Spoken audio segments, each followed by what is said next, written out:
네, 한판 브리핑 김수민 평론가와 함께하겠습니다. 어서 오십시오. 네, 반갑습니다. 네, 어젯밤 사이 서울과 경기 지역에 시간당 최대 141mm의 폭우가 내렸고 안타깝게 인명피해도 있었습니다. 네, 현재까지 8명 사망, 6명 실종으로 집계가 되고 있습니다. 몇몇 안타까운 사례들도 전해지고 있는데요.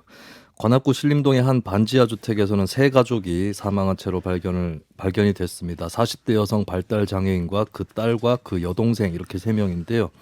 경찰에 신고를 했지만 그 사이 물이 너무 많이 들어왔고 또 소방에 배수 작업 공조를 요청해서 배수 작업을 했는데 자정 조금 넘어서 일가족이 사망한 채로 발견이 됐습니다. 예. 동작구에서도 반지하 주택에 살던 기초생활수급자 50대 여성이 숨지는 비극적 사고가 있었는데요. 모친과 여동생은 서둘러 집 밖으로 빠져나왔지만 뒤따르던 여성이 갑자기 물이 차오르는 바람에 빠져나오지 못한 것으로 알려지고 있습니다. 또 어제 오후 6시 50분에는 동작구청의 한 직원이 쓰러진 가로수를 정리하는 작업을 하다가 감전사고로 사망하는 일도 있었습니다. 서초구에서도 도로 하수구에 2명이 빠져 실종이 됐고요. 예. 한 건물 지하 주차장에서 한 노인이 물길에 휩쓸려 이렇게 3명이 또 모두 실종이 되는 그런 사건도 있었습니다. 소방당국은 주변 차량의 블랙박스를 확보하는 등의 구조 작업을 계속 벌이고 있습니다. 예, 이 무엇보다 이 서울 서초구 강남구 이쪽이 왜 이렇게 물에 많이 잠겼을까? 굉장히 이제 시민들 입장에 미스테리하다 이런 말씀도 많이 하시는데, 오늘 퇴근길도 지금 눈앞이 안 보일 정도로 어렵다는 말씀 주시네요. 한편 대통령은 오늘 오전 9시 30분부터 긴급 대책회의를 주재했었는데 어젯밤 자택에 머무르면서 피해 상황 보고 받은 걸 두고 또 논란이 있군요. 네, 어제 오후 6시부터 새벽 3시까지 자택에 머물렀던 윤석열 대통령은 전화통화로 피해 상황을 보고받으면서 각종 긴급 지시를 한 것으로 전해졌습니다. 상황실은 한덕수 국무총리가 진두지휘를 하는 그런 상황이었고요. 이를 두고 자택 주변이 침수되었고 대통령 자택이 있는 곳에 헬기를 띄우는 방법도 있었지만 인근 주민 불편이 우려되어서 시도하지 못했다는 그런 설이 나왔었습니다만 대통령실은 이를 부인하면서 대통령이 현장에 방문하면 의전에 신경을 쓰게 되므로 대처 역량에 도움이 되지 않는다고 판단했다라고 밝혔습니다. 예. 대통령실은 또 대통령이 있는 곳이 곧 상황실이라는 언급도 했었는데요. 이를 두고 야권에서 비판이 나왔습니다. 민주당 조호섭 대변인은 그런 논리라면 국가안보보장회의, 위기관리센터 등은 무슨 필요가 있는지 묻고 싶다라고 비판했습니다. 예. 자, 오늘도 지금 저녁에도 비가 많이 내리고 있는데요. 여기서 반기성 K웨더 센터장을 연결을 해서 자세한 날씨 기상 소식 들어보겠습니다. 센터장님 나와 계시죠? 네, 안녕하세요. 예, 지금 115년 만에 내린 최악의 폭우다라고 이렇게 말을 하고 있는데 그 원인은 뭘까요? 지금 이제 한창 더워야 할 때죠. 그런데 네. 북쪽으로부터 아주 매우 찬 공기가 밀고 내려왔습니다. 예. 특히 아주 상층이 굉장히 그 찬 공기였는데요. 근데 이제 남쪽에서는 북태평양 고기압이 버티고 있었거든요. 그러다 보니까 이제 북쪽이 차고 건조한 공기와 남쪽에서 뜨겁고 습한 공기가 되게 중부지방에서 부딪히면서 정체전선, 그러니까 장마전선을 만들었죠. 그런데 이 두 고기압의 기온 차이가 매우 큽니다. 그러다 예. 보니까 이제 비가 내리는 이 폭이 좁아지면서 강도는 아주 강해졌어요. 이제 이게 이제 대기 불안정이라고 저희들은 얘기하는데 이걸로 해서 이제 거대 정랑훈이 만들어지면서 아주 강력한 폭우 또 천둥 번개 그래서 많은 비가 내리게 된 것이죠. 그렇군요. 자, 이번 비는 그럼 2011년에 그 서울 우면산에서 산세태가 있지 않았습니까? 갑자기 네네. 막 산이 막 무너지면서. 그러면 어제 비가 그러면 더 많이 온 건가요? 어떻습니까? 네, 그렇습니다. 서울에서 최근에 그 피해가 제일 컸던 홍수 사례가 2011년 우면산 산사태죠. 예. 당시 서울에 내렸던 시간당 최고 강수량은 113mm였습니다. 아하. 근데 어젯밤에 동작구에서 기록된 1시간 강수량은 141.5mm였죠. 그러니까 뭐 우면산 산사태 기록뿐만 아니라 우리나라 그 기상관측 사상 서울 지역에서 가장 많았던 1942년 118.6mm도 아주 크게 뛰어넘었죠. 또 그리고 서울 지역 하루 강수량도 381.5mm로 역대 1위 기록을 갱신했습니다. 예. 그러니까 뭐 말 그대로 관측 사상 115년 만에 최악의 폭우 쏟아졌다고 보시면 되겠습니다. 그렇군요. 자, 진 작가님과 김 소장님 함께 질문해 주시죠. 근데 이번 폭우를 2차 장마라고 부르던데 2차 장마란 말을 제가 좀 생소해서요. 이건 어떤 개념인지 좀 설명해 주시겠습니까? 그렇죠. 우리가 이제 통상 장마라고 부르는 것은 6월 하순부터 7월 하순까지 한반도 주변에서 이제 한 달 정도 비가 내리는 그런 날씨를 말하죠. 예. 올해는 뭐 평년 비슷하게 이제 장마가 시작됐고 또 7월 25일에 중부지방에서 장마가 끝났습니다. 끝나면 이제 우리나라 북태평양 고기압이 밀고 오르면서 이제 본격적인 여름이 시작되죠. 그런데 굉장히 이례적이죠. 8월 8일부터 이제 중부지방을 중심으로 바로 이 장마 전선이 다시 만들어진 겁니다. 그 앞에서 말씀드린 것처럼 이제 매우 이례적으로 찬 공기가 일찍 내려왔고요. 또 그런데 이제 남쪽에서는 계속 북태평양 고기에 버티다 보니까 이 사이에서 이 세력이 굉장히 팽팽하다 보니까 이제 정체 전선이 중부지방을 중심으로 만들어졌는데 이게 지금 예측되는 것이 열흘 이상 계속 그 길게 지속될 것으로 예상되고 있거든요. 예. 근데 지금 보면은 이 기압 배치라든가 또 기상 요소들이 장마 때하고 굉장히 유사합니다. 아하. 이제 그러다 보니까 이제 기상청은 장마라고 아니라고 지금 얘기하고 있거든요. 그러나 이제 저 같은 경우는 이건 2차 장마라고 보는 것이 타당하다. 다만 이제 지금까지 되게 2차 장마라는 것이 통상 한 8월 말에서 9월 초 사이 있어 왔거든요. 그러니까 뭐 지금 나타난 것을 2차 장마라고 부르면 좀 사실 좀 어색한 부분이 있습니다. 예. 그런데 이제 기후변화로 인해서 어떻게 보면 지금까지 우리가 알고 있었던 이런 정상적인 흐름이 지금 이제 다 바뀌고 있거든요. 예. 비정상적인 이런 흐름을 본다면 글쎄 뭐 저는 뭐 2차 장마라고 불러도 괜찮지 않냐 그렇게 보고 있습니다. 그럼 날씨가 이렇게 뭐라 그럴까요? 예전에 비해서 예측하기가 더 힘들어진 건지 아니면 저희가 뉴스를 많이 봐서 그런 건지 이게 지구 온난화나 이런 현상하고 좀 관계가 있다고 봐야 될까요? 뭐 그렇게 봐야 되겠죠. 그러니까 이 기후 변화가 만들어내는 걸 보면은 지금까지 우리들이 저도 이제 예보 활동을 꽤 오래 했습니다만 그냥 이렇게 되면 이렇게 되고 이렇게 되고 항상 뭐 장마는 언제고 2차 장마는 언제고 이러한 것들이 이제 다 바뀌고 있다는 겁니다. 예. 그러니까 이제 작년에도 이제 전 세계적으로 많은 홍수가 있었는데 뭐 예를 들어 서유럽 대홍수라든가 중국 정저우 지역의 대홍수라든가 뭐 그 캐나다 브리티시 컬럼비아 지역의 대홍수라든가 이런 거 보면은 그쪽 기상청들이 이게 1000년 만에 일어날 수 있는 홍수라고 얘기를 하거든요. 1000년 만에. 네네. 있을 수가 없는 그런 현상들이 이제 발생을 하고 있다는 얘기죠. 예. 그러니까 이러한 것들도 실제로 이제 이렇게 이제 변하는 것들 이런 것들이 기후변화에 영향을 많이 받는 것이 아니냐 그렇게 생각을 합니다. 그렇군요. 근데 이 어제 서울에 내린 비 같은 경우에요. 그 이제 강남 지역엔 굉장히 비 피해가 컸는데 또 이 강북의 상계동 지역 같은 경우는 저녁 6시부터도 비가 안 내렸다라는 분도 계시기 때문에 이게 뭐 국지적으로도 영향을 좀 미치는 그런 좀 차이가 있습니까? 사실 이 장마 전선이 만들어지면은 예.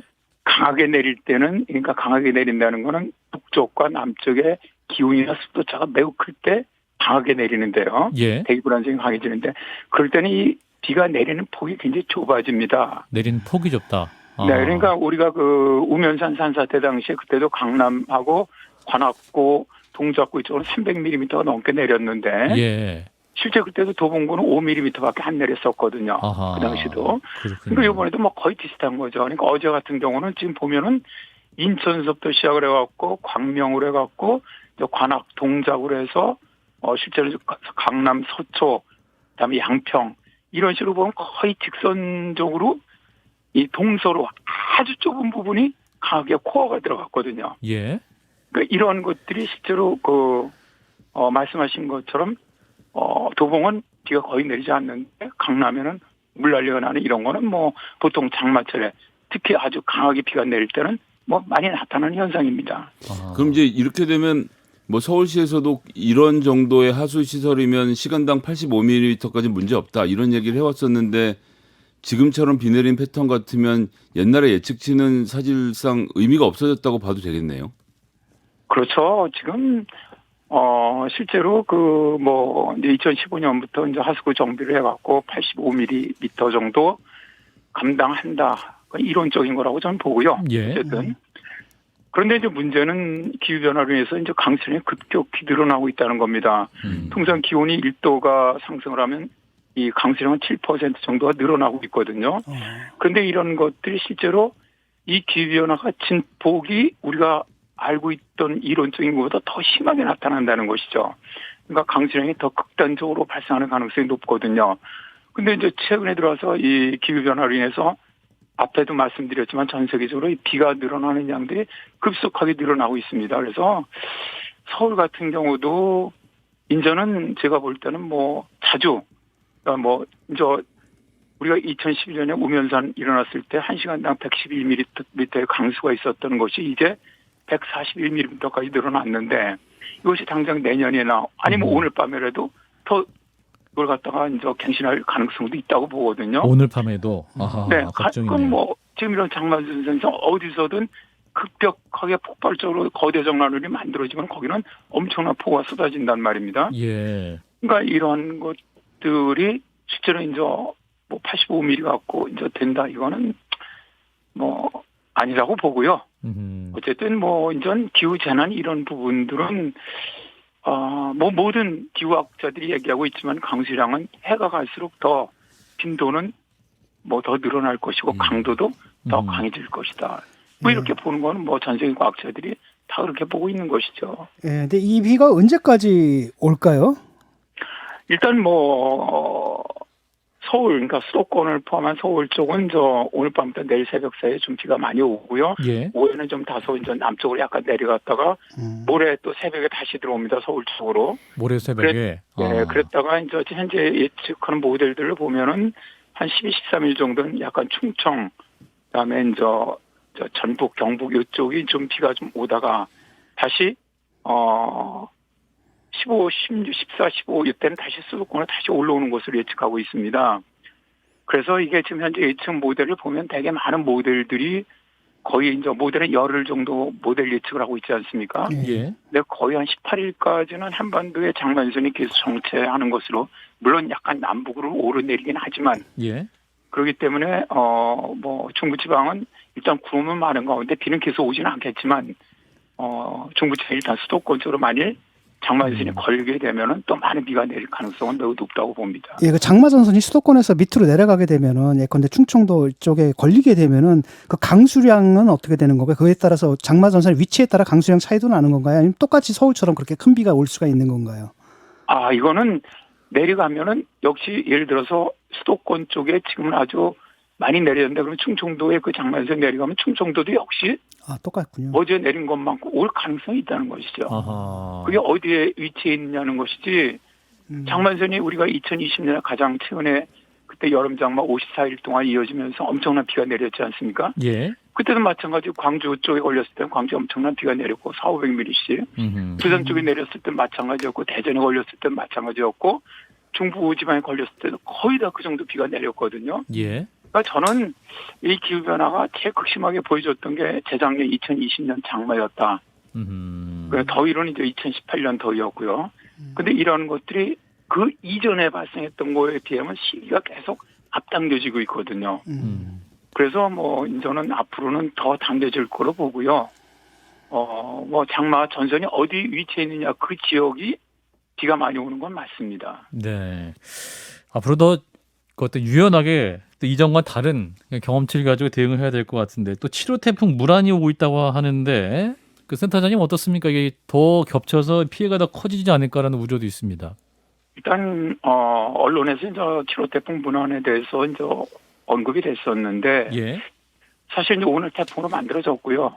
내일 모레 정도에 이제 중국의 하이난 쪽으로 해서 중국으로 상륙을 합니다. 예.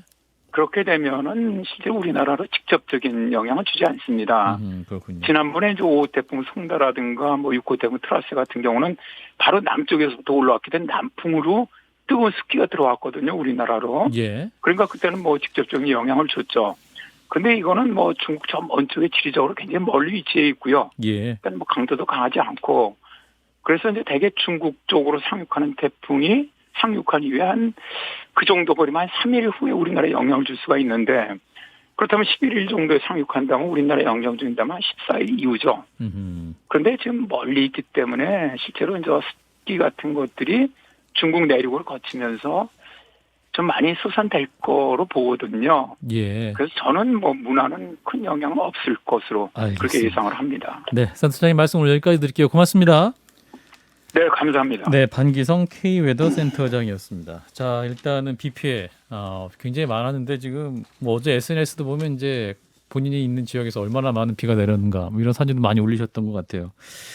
자, 근데 또 이 대통령의 대응을 두고 또 좀 여러 가지 비판이 있네요. 이 부분은 어떻게 보시는지 진 작가님. 쓸데없는 얘기들 하고 있는 거죠. 쓸데없는 얘기입니까? 예, 첫 번째는 이 사건에서 우리가 주목해야 될 게 기후 대책이거든요. 이 예. 기후 문제지 않습니까? 예. 여기서 우리가 어떤 기여를 해야 될 건가 장기적인 대책이 좀 필요한 것 같고 이런 문제가 나면 항상 뭐랄까 과학적으로 접근해야 되는데 정치적으로 접근을 해요. 이번에도 보니까 또 뭐 오세이돈이니 박세이돈이니 서로 싸움을 하고 있는데 그러니까 누가 포세이돈과 오세훈 시장이 합성한 오세이돈. 예, 그다음에 예. 박세이돈이 예. 원래는 이제 오세훈 시장이 그 하수관 넓히려고 5조를 설정을 했는데 그걸 갖다가 박원순 시장이 깎느니 깎았다. 이게 아주 싸우고 있는데 이건 이런 문제거든요. 사실은 뭐 완벽하게 준비를 하면 좋죠. 예를 들어서 건물 할 때 내진 설계할 때 진도 7이 뭐야 한 10 예. 정도 하지. 예. 근데 그 정도가 몽땅 다 비용이잖아요. 음. 그러니까 아마 누구도 설계를 할 때 이 정도의 폭우가 올 거라고 예상한 사람은 없었거든요. 예. 그래서 이 모든 걸 완벽하게 맞는 시스템 불가능하다라는 거죠. 음. 그다음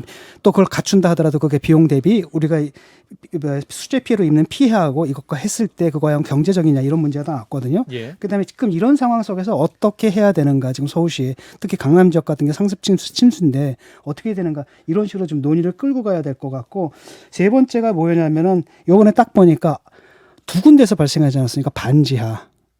정말 안타깝더라고요. 이게 우리가 영화 기생충에서 봤던 얘기 아니겠습니까? 근데 기생충에서 봤던 얘기인데 지금 두 군데서 발생했다면 거기가 굉장히 위험하다는 얘기고 지금 예. 서울 시내 반지하가 얼마나 많습니까? 예. 이거 어떻게 해야 되는가? 이런 일이 앞으로도 계속 반복이 될 텐데 여기에 대한 얘기를 좀 해야 될 것 같습니다. 그런데 이런 문제를 가지고 대통령이 뭘 했니? 누가 뭐 책임지니? 이런 식으로 정치적으로 소모하다 보니까 이 모든 게 다 날아가 버리는 거죠. 그래서 무책임하다. 좀 제발 좀 그러지 않았으면 좋겠다. 이런 그러니까 이제 말씀 드리고 이런 싶어요. 사건의 경우에는 또 대응의 시간이 중요하기 때문에 너무 늦었냐 뭐 이런 지적하시는 것 같은데 김 소장님 9시 반 긴급 대책 회의 주제. 그런데 뭐 이제 그 긴급 대책에 어제 밤에부터 총리가 예. 이상민 행안부 장관과 함께 세우고 있었다는 거 아닙니까? 예. 그러니까 상황실에서 그 제가 듣기로는 세종시였던 걸로 알고 있는데 상황실을 내려가서 준비를 하고 있었다는 건데 대통령은 전 대통령실의 대응 능력에 대해서 얘기를 좀 하고 싶어요. 그러니까 주변이 침수라서 못 왔다. 이건 뭐 새빨간 거짓말입니다. 불가능한 얘기죠. 삼풍아파트 제가 아크로비스타 바로 뒤에 있는 삼풍아파트 16동에 10년 넘게 거주했던 주민으로서 예. 법원 검찰청을 지나서 반포대교로 넘어가는 방법이 있거든요. 그런데 주변 지역의 침수 같은 얘기를 왜 꺼내서 이런 일을 만드는지 모르겠고 그러다 오늘 아침 해명은 심지어 상황실 가면 의전 때문에 안 된다라는 정말 역대 어이없는 소리를 하는데 이 재난에서의 책임자가 한덕수 총리라고 한다면 대통령은 대통령실 집무실에서 대통령실 용산의 집무실에서 참모들과 함께 어떤 대책들을 세워야 되는지를 수기하고 논의하는 게 어젯밤에 했어야 하는 일인데 그냥 뭐 이 집에 앉아 전화를 잘 받고 있었다는 정도로 넘어갈 수 있는 문제가 아니라고 보고 계속 말씀드리지만 해명을 처음부터 그렇게 했으면 되는데 무슨 예. 차량이 경호 때문에 못 가는 것처럼 말하고 이런 식으로 변명을 대는 태도 이런 건 좀 바꿔야 된다고 생각합니다. 그래요. 자, 그래도 모든 사건에 대통령이 다 개입할 수는 없지 않습니까? 예, 그래서 제가 말씀드렸지만 예. 한덕수 총리에게 상황실을 맡기고 예. 대통령실에서 참모들과 함께 혹시 더 필요한 일이 있는지 준비하고 걱정하고 우려하고 이 상황이 통제되고 있다라는 메시지를 국민들에게 전해주는 것 이것이 대통령이 갖고 있는 중요한 임무라고 저는 생각하거든요. 예. 또 현장 나가면 또 현장에 왜 왔니? 오히려 구조 활동에 방해만 되느니 또 이런 얘기를 하거든요. 이게 정치예요. 그래서 좀 이런 문제는 그런 것 좀 안 따졌으면 좋겠고 지금 중요한 게 뭐냐면은 앞으로 어떻게 하는 거 또 다시 올라오게 되면 반지하가 얼마나 많습니까? 저도 옛날에 살아봤거든요. 비만 오면 막 벽에 울고 여기에 대해서 대책을 갖고 있는지 이런 걸 따져 물어야죠. 예. 일단 오늘 저녁에도 비 피해가 없길 바라고요. 2부에서 관련 문제 좀 짚어보겠습니다. 자, 한편 국민의힘 오늘 전국위원회를 열어 당원을 개정을 하고 비대위를 출범시켰습니다. 비대위원장 주호영 의원이 임명이 됐군요. 네, 제3차 전국위원회를 열어서 당대표 직무대행이 비상대책위원장을 임명할 수 있도록 하는 당헌 개정안을 통과시키는 것으로 오늘 국민의힘 일정이 시작이 됐습니다. 예. 오전에 총 3회에 걸쳐서 당원들을 상대로 ARS 투표를 진행을 했고요. 위원 정수 총 707명 중 9명이 투표에 참여를 하고 의결 정족수 과반 354명이 넘는 457명이 찬성, 반대가 52명 이렇게 가결이 됐습니다. 예. 곧바로 오후 2시에 권성동 당대표 직무대행 주재로 화상 의원총회를 열어서 대구 지역 5선의 원내대표를 지낸 바 있는 주호영 의원을 비대위원장으로 공식 발표하고 의원들의 만장일치 추인을 받았습니다. 그리고 전국위원회 회의를 재개를 해서 ARS로 임명안건을 표결을 했고 이제 가결이 돼서 이제 주호영 그 비상대책위원회 체제가 출범을 하게 됩니다. 예. 자, 그리고 이제 이로써 이준석 대표는 전직 대표가 된 셈인데 바로 입장이 나온 것 같아요. 네, 일단은 오늘 좀 짤막하게 SNS에 글을 올려서 예. 가처분 신청합니다. 신당 창당 안 합니다. 라는 글을 올렸습니다. 딱 그거 두 문장입니까? 네, 그렇습니다. 16글자의 글을 올려서 이제 사실 최근에 뭐 이준석 대표의 좀 어느 정도 옹호자 역할을 했었던 정미경 전 최고위원이라든지 오세훈 서울시장 등이 법적 대응에 대해서 만류를 하는 그런 모습을 보였고 예. 또 오늘 친 이준석계 대표적인 인사로 꼽히고 있죠. 김용태 최고위원도 예정했던 기자회견을 취소하고 법적 대응을 하지 않겠다고 밝혔거든요. 예. 그런 상황 속에서도 이준석 대표는 법적 대응을 하겠다라고 하는 그런 의지를 다시 천명을 했습니다. 그렇군요. 법적 가처분 신청하겠다. 그렇지만 신당 창당 안 한다는 것은 당 내에서 남아서 싸우겠다라는 의미겠네요. 그렇죠. 내부에서 남아서 할 수 있는 최대한으로 여러 가지의 수단을 동원해서 싸우겠다. 이렇게 풀이를 할 수 있겠습니다. 네, 자 오늘 국민의힘 비대위와 이준석 대표의 대응 어떻게 보셨는지 신 작가님부터. 뭐 이준석 대표로서는 계속 싸울 수밖에 없을 겁니다. 예. 왜냐하면 자기가 지금 기댈 수 있는 게 딱 그 젊은 당원들이거든요. 음. 그 젊은 당원들과 같이 싸우기 위해서는 명분을 줘야 되는데 저기서 여기서 나 효력정지 가처분 신청 안 하겠다라고 하면 그게 지고 들어가는 거거든요. 그러니까 그게 사기가 오르지 않는 거죠. 그런 의미에서 그에게는 선택의 여지가 없고 그냥 그 길로 갈 거라고 보고요. 지금 보게 되면 이제 변수가 그 비대위인데 지금 비대위원장 그 주호영 의원 이 경우에는 이분 같은 경우에는 지금 2개월 두어 달 전당대회만 준비하는 그런 그 이른바 관리형 비대위가 아니라 예. 4개월짜리 혁신형 비대위를 주장하는 걸로 알고 있거든요. 예. 근데 4개월이라고 한다면 사실 이준석 대표가 그 직무정지가 끝나고 다시 복귀할 수도 있고 도전할 수도 있는 그런 텀이란 말이죠. 그래서 예. 이 문제가 좀 변수로 남아 있긴 한데 예. 어쨌든 이준석 대표로서는 지금 할 수 있는 게 많지가 않습니다. 그거밖에 없는 거고 만약에 이제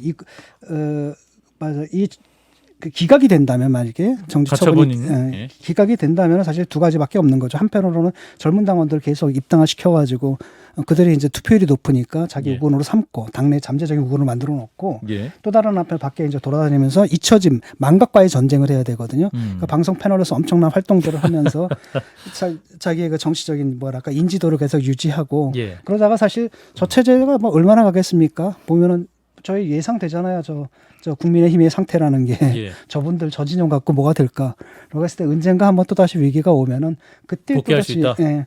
뭐 왜냐하면 그때 이제 대안 세력이라는 게 필요하지 않습니까? 라고 했을 때 그래요. 그 대안 세력은 바로 지금 사태를 이렇게 만든 세력에게 가장 피해를 봤던 그 사람이 대안 세력으로 인정이 되잖아요, 보통. 예. 그래서 그 길을 노려보는 게 지금 본인으로서 할 수 있는 유일한 길이 아닌가 싶어요. 예. 김성현 소장님. 이게 일단 그 전국위원회 정확히 구성원을 제가 몰라서 그 민주당의 중앙위에 빗대어서 생각해 보면 이제 국회의원들하고 253개 지역구 지역위원장들, 시, 군, 구청장을 포함해서 그런 정도 중량감 있는 급의 그 국민의힘 소속 정치인들이지 않습니까? 예. 그러면 사실은 당연히 모여서 토론할 기회 정도 한번 가졌어야죠.